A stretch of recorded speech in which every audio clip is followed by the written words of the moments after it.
Still love this default auto blame music, but anyways, we are running the Xtreme injector, and we're going to be showcasing turbo mode activate. Think of Knight Rider, circa 1982 and such, that amazing show. And we're going to apply this kit as far as the turbo boost mode activate to stuff like Atomiswave, Dreamcast, etc. So we're going to go to my recent playlist here, and we're going to do Dolphin, great, Naomi, Atomiswave game. We're going to run it with Flycast Xtreme. And we're even going to have a frame per second counter on the top left. And if you run this currently, it doesn't run all too well, but you can see it's going to be running considerably better than ever before. And many of you who grew up in the United States are very familiar with the fact that the same actor who basically played Mr. Feeney in Boy Meets World was also the voice of Kit in Knight Rider. When I talked to some French mates, they actually were dubbed, so they didn't get the same transition. It was kind of interesting. But in any case, we're going to see Dolphin Blue and how this runs now. And you can keep looking at the top left and see the overall frame per second rate. And I did this for the Mega Drive SNES and NES Classics, and I was able to get roughly 35 frames per second at best with that. But right here, we're already at 41 frames per second. Let's see if we can get it even higher. We're going to do our best. Oh, now we're at 52 frames per second. Going to keep going here. Let's throw some dolphins into the mix here. Oh, yeah. We're going to go through the first stage here, get into the second stage, and we'll do a couple more tests. But turbo mode activate. And I have a collection of Knight Rider. I have it on Road DVD as well as VHS reps with the original soundtrack. And I really, there's a huge difference between having the original songs and when they replace them due to copyright licensing issues. Okay, so far so good.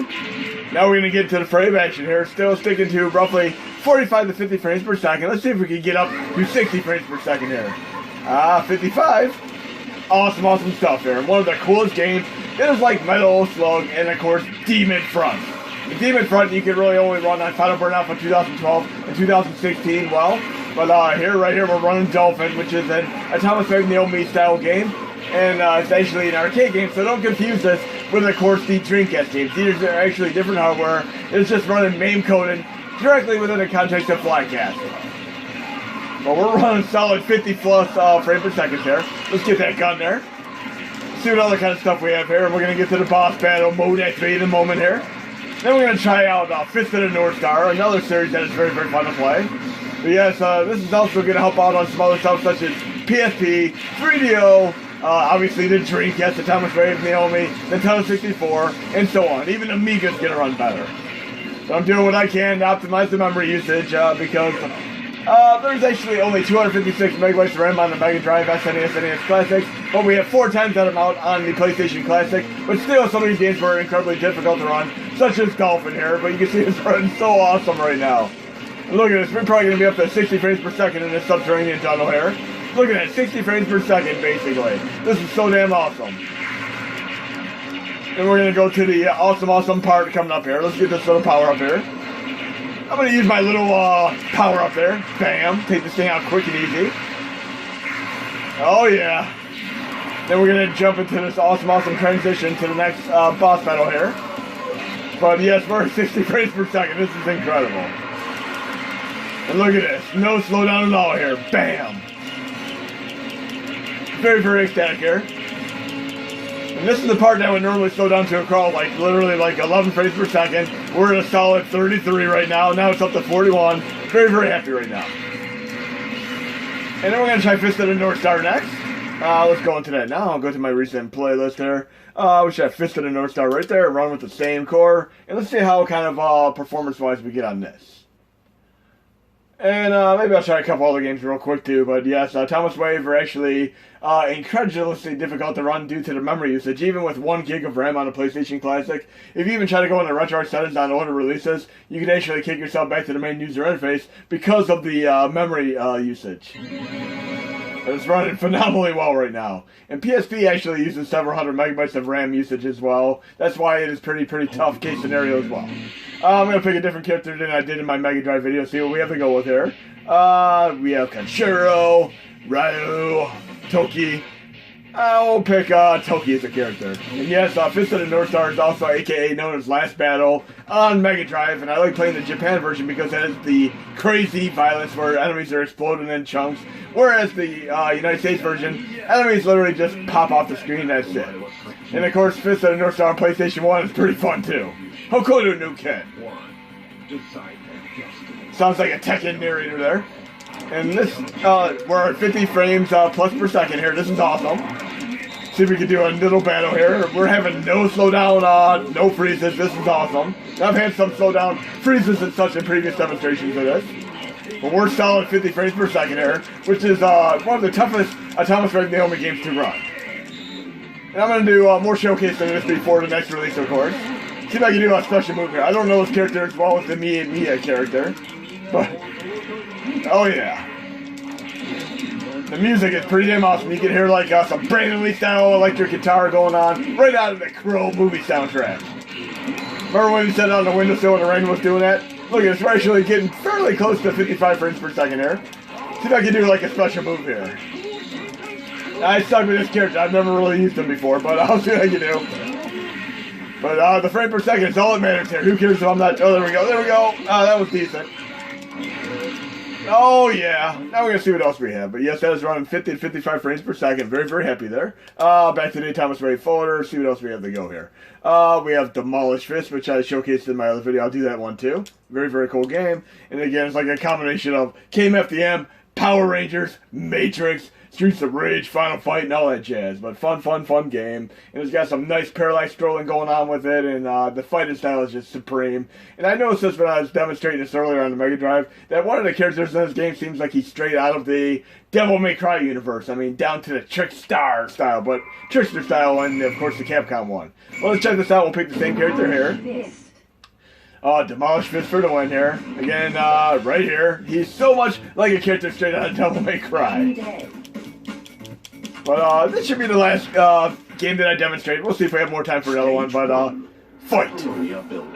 Sounds like the Tekken announcer here. And I love the fact that you can actually go into that foreground and background, pick up weapons, all that stuff. And it has a little bit of je ne sais quoi as far as Beautiful Joe as well. You can pick up bricks here. You don't want to break your minis, you just break the Power Rangers instead. And listen to this awesome KMFDM style music. And I'm using X and circle on my controller to pick up the weapons. Let's pick up this. Yes, this sounds like early 90s KMFDM style music here. This is incredible. We'll build up our blue meter and do some power moves here. But yes, this is rolling pretty nice. And you can notice the frame per second is not always completely accurate. Some games that'll actually be kind of odd looking, because we're clearly running a little bit better than 24 frames per second here. So it's kind of an illusion right now. Okay. Oh yeah. Yeah, it seems more like it's 30 frames per second. I got hit by the scaffold in there. It's very, very smooth. If it was genuinely 22 frames per second, I would not have that smoothness factor at all. So don't always trust the numbers. I mean, on Dolphin and Fist of the North Star, they were pretty accurate. They were updated very, very repeatedly, but here, it seems a little bit less than accurate on this particular game. Oh, look at that. Beautiful Joe style. They need to bring back Beautiful Joe. Come on, Capcom, you can do it. And that's actually one of the reasons I still have my, of course, Dreamcast, not my GameCube. Oh yeah, I still have Beautiful Joe on, of course, PlayStation 2, but it plays so nicely on, of course, GameCube. There are so many cool GameCube games. Even the Tony Hawk game on GameCube that uses the motion controls is actually pretty fun to play. Yeah, I'm gonna say this is more like 30 frames per second average, despite its age 25. It just feels more like 30 to me. But again, it's another tough case scenario game, and we're going to see the second stage here for a brief moment. And this part is actually pretty seamless. See if we get our toy hammer again. Come on, give me a toy hammer like we did in the last demonstration. I got a brick here to throw. There we go, there's our toy hammer. See if I can do better with the toy hammer this time. Toy hammer for the win. Look at that, down to the squeaky noise. Yeah. Toy hammer for the win, Devil May Cry style. Trickstar. I failed with this last time. Beat up the Power Rangers with a toy hammer. No, not getting at me. I threw away the toy hammer because I was trying to do my special move. I'm going to build up my blue meter here and try to do one special move before the end of this demonstration. Oh yeah, I love the slash moves too. Come on, blue meter almost full. I'm going to save it for a good entourage of enemies. And Entourage was a pretty cool HBO show that I used to love as well. Basically loosely based on Mark Wahlberg. There we go. Special move, Beautiful Joe style. Oh, that is incredibly cool. Very, very damn awesome. What do we have next there? We can do double tap. What are we going on here? Yeah.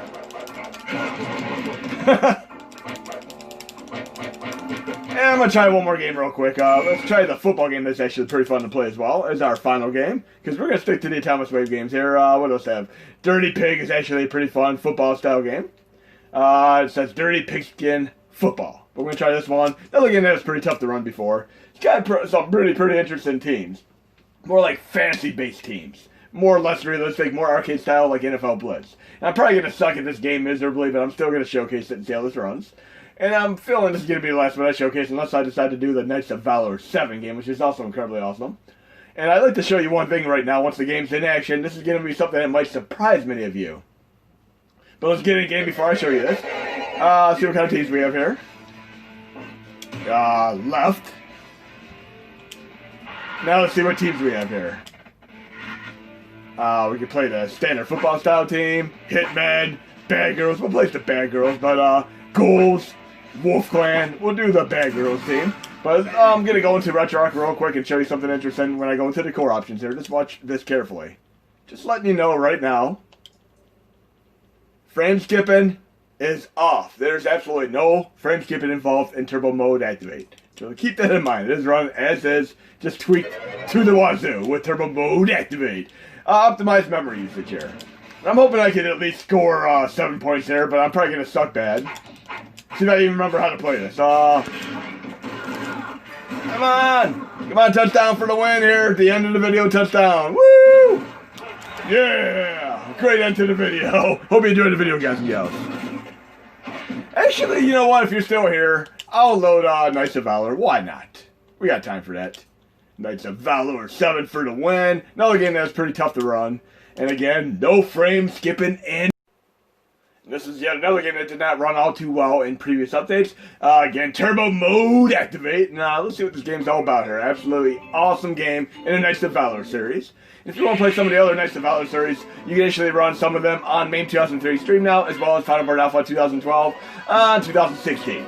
But I typically play this character, but I'm going to pick this character. I want a WWE-style, wrestler-style character this time. And let's see what this game is all about. And look at this awesome 3D imagery here.